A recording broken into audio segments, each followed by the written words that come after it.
തുടങ്ങാല്ലേ? എന്താണ് സീന്? ഈ ദേവിയുടെ അച്ഛന്റെ സുഹൃത്താണല്ലോ രാമഭദ്രൻ. ഏത് ദേവി? ഏത് രാമഭദ്രൻ? ദേവിയായിട്ട് അഭിനയിക്കുന്നത് പിന്നെ ഗായത്രി. രാമഭദ്രൻ അത് ഞാനായിരിക്കും. എന്നിട്ട് ഗായത്രി ദേവിയുടെ അച്ഛൻ ആകസ്മികമായി മരിച്ചതിന് ശേഷം നിരാലംബയായ ദേവിയെ രാമഭദ്രൻ സ്വന്തം വീട്ടിലേക്ക് കൊണ്ടുവരികയാണ്. ട്രെയിനിൽ വെച്ചുള്ള രാമഭദ്രന്റെ പെരുമാറ്റം ദേവിക്ക് ഇഷ്ടപ്പെടുന്നില്ല. അവൾ ഇടയ്ക്ക് ഏതോ സ്റ്റേഷനിൽ ഇറങ്ങുന്നു. ആ സീനിന് ശേഷം ഒരു മാസം കഴിഞ്ഞ് ദേവിയും രാമഭദ്രനും അവിചാരിതമായി കണ്ടുമുട്ടുന്നു. ആ സീനാണ് ഇപ്പോൾ എടുക്കുന്നത്.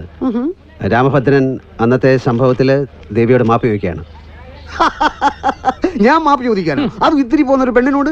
ഞാൻ ഇന്ന് വരെ ഒരു സിനിമയിലും ആരോടും മാപ്പ് ചോദിച്ചിട്ടില്ല, അറിയാമോ? സരോജ് സാറിന്റെ ആരാധകർ സ്ക്രീൻ വലിച്ചു കീറും. വേണമെങ്കിൽ അവൾ എന്നോട് മാപ്പ് ചോദിക്കട്ടെ, ട്രെയിനിൽ നിന്ന് സമ്മതമില്ലാതെ ഇറങ്ങിപ്പോയതിന്. അതാണ് അതിന്റെ ശരി. സീൻ മാറ്റി എഴുതൂ. അത് മിസ്റ്റർ സരോജ്, ദേവി എല്ലാത്തിനും മാപ്പി ചോദിക്കുന്ന വേറൊരു സീൻ നമ്മൾ എടുക്കുന്നുണ്ട്. മാത്രവുമല്ല, മിക്ക കഥാപാത്രങ്ങളും ഒടുവിൽ സരോജിനോട് മാപ്പ് പറയുന്ന സീനും ഉണ്ട്. ഓ, ഓക്കെ, സമ്മതിച്ചു. അപ്പൊ രണ്ടുപേരും സംസാരിച്ച് നിൽക്കുകയാണ്. നമ്പർ 24 ലെൻസ് ഇട്ടിട്ട് ക്യാമറ ക്രെയിനിലെടുത്ത് വെച്ചോളൂ.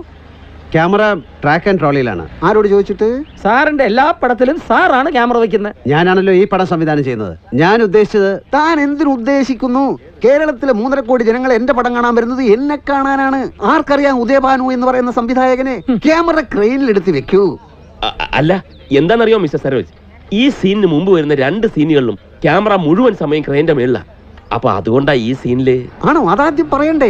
എങ്കിൽ ക്യാമറ എവിടെ വേണമെങ്കിലും വെച്ചോളൂ. I'm ready. Pachalam, come on. Sir camera വെക്കാതെ ഈ ഷോട്ട് ശരിയാവോ? I will manage. ഈ കിഴങ്ങനേതാ ഇതുപോലെ അങ്ങ് കൈകാര്യം ചെയ്താൽ